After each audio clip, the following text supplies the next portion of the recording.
Today's topic is area. आपने standard 4 से लेके स्टैंडर्ड 10 तक एरिया की फॉर्मूला तो बहुत पढ़ ली होगी, लेकिन आपके दिमाग में क्वेश्चन आ रहा होगा कि एरिया है क्या।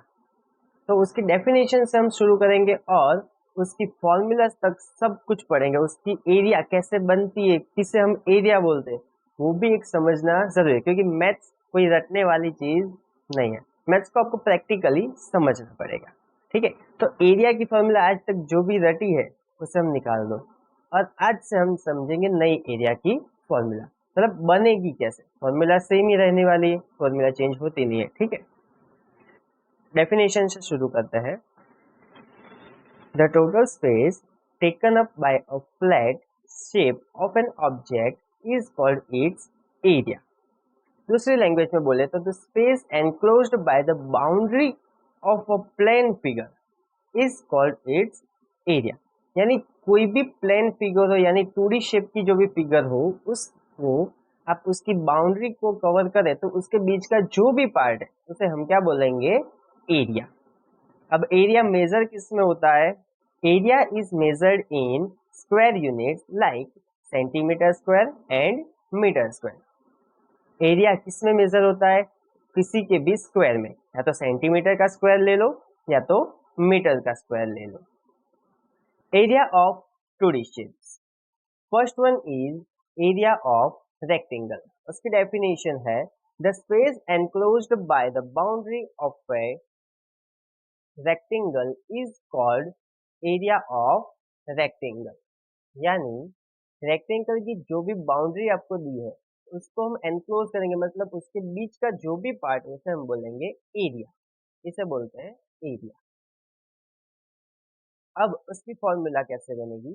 तो एरिया ऑफ रेक्टेंगल की फॉर्मूला कैसे बनेगी? Area is equal to length, इसे बोलते हैं लेंथ, मल्टीप्लाई ब्रेथ, इसे बोलते हैं ब्रेथ। तो फॉर्मूला बनेगी L into B.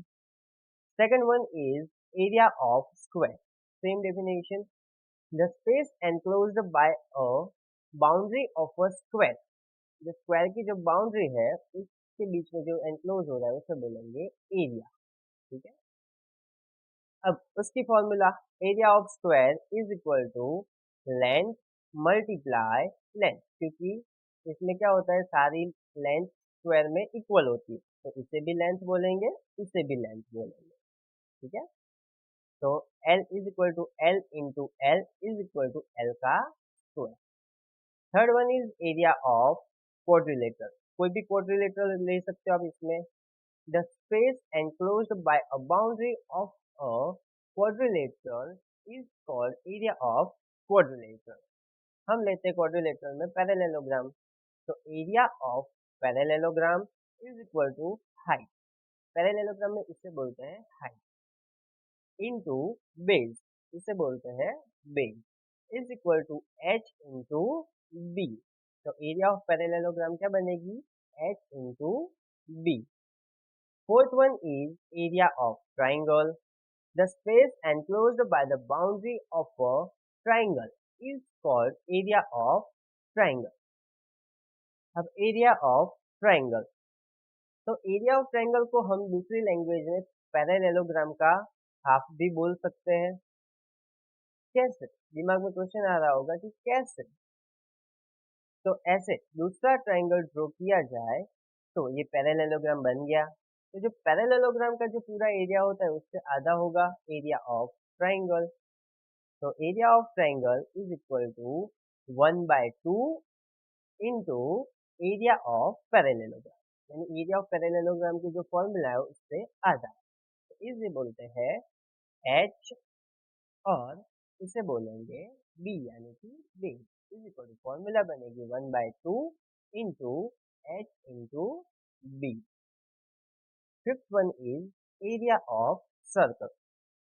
The space enclosed by the boundary of a circle is called area of circle.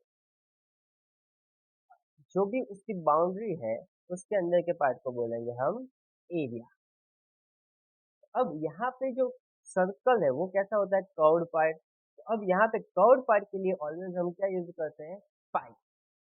तो फॉर्मूला क्या बनेगी, area of circle is equal to pi into, पूरी boundary को एक बार अगर कवर करना हो तो उसके सेंटर में क्या आता है, रेडियस। तो एक रेडियस से दोनों बाउंड्री कंप्लीट हो रही नहीं है, तब इसीलिए क्या लेंगे हम, दूसरी रेडियस। इसलिए दो रेडियस ली तो r मल्टीप्लाई r होगा, तो pi r square is equal to, तो area of circle is equal to pi multiply r multiply r is equal to pi r square. Thank you.